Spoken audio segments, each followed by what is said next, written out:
Dito po ako sa banyo, pero hindi po ako maliligo. Tcharan! Maglalaba po ako ng damit ng anak ko kasi nagtatrabaho po siya. Wala po siyang pamasok, kaya uutayin nga, ika nga sa Batangas. Uutayin ko muna ang mga damit na are. Siya, samahan ninyo ako maglaba, ha? Ako po'y naka-gloves kasi ang aking mga kamay, pagka naano po ng sabon, nangangati. Nangangati po siguro. Pagod na yung kamay ko sa kalalaba kasi bata pa ako, naglalaba na ako. So, kaya nag-gloves po ako. Paminsan-minsan lang naman ako nag-gloves kasi minsan nakakaasiwagi kong trabaho pag mga ganito eh, no? Hindi naman tayo sanay maglaba ng nakaganyan. Hindi naman masyadong marumi itong aking lagada. Ibabad ko na ito kanina pa. Kanina lang pala. At ayan po, nag-umpisa na pong magkusot si nanay. Oh, napakabilis naman maglaba. Kusot din eh, kusot doon. Ayan, oh. Yan naman po hindi maruming mga damit, mga ilang piraso lang po yan, mga medyas po at pang ibaba po mga pantalon, jogging pants, jacket. Ayan, oh, biniras ko na, maong eh. Hindi gaya ng kamay ko. Ayan.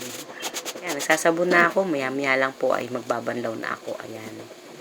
At yan po ay aking spin dry para mabilis matuyo. Ayan, pawis na pawis si nanay. Pa rin ako hanggang ngayon. Pero hindi na po siya kagaya yung upo ko dati.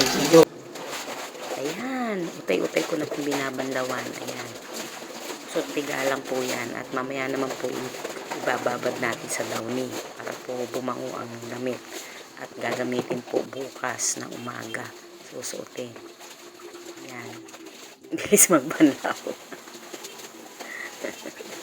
Talaga pong mahirap ang paglalaba, ano? Yan po ang pinaka nakakapagod na trabaho sa bahay. Ang paglalaba, pagpaplansya, at pagluluto. Ayan. Lapit na rin ako matapos at kumagabi na po. Medyo madilim na po sa banyo. Kaya minamadali ko na po ang pagbabanlaw. Lang ito. Yan, dito po sa mga malalaking pantalon at saka po jacket, t-shirt. Ito po, yan, nakababad na ng downy. So, ito, last na banlaw na lang at ibababad ko na rin sa downy. At mamaya po ay i-spin dry natin para madaling matuyo. Madilim po talaga dito sa aming CR kasi hindi po ako gumagamit ng mataas na watts na ilaw para makatipid. Ayan. Saan ba? Ayun. Ano lang po yan? 3 watts lang po yan ang aming So, since puti naman po ang dingding ng CR namin, so parang maliwanag na rin yan. Diba? O, tipid sa kuryente. 3 watts lang ang ginagamit ko dito sa CR. Tsaka, kasi dahil wala pag-isang nitong aming CR, sa umaga naman sa tanghali, mula tanghali, hanggang hapon, maliwanag naman dito. So, ito, ginagamit lang namin ang ilaw sa gabi. Yan. So, ayan, naka-downy na. Hintayin lang natin mag-absorb ng downy ito para mabango naman siya, no?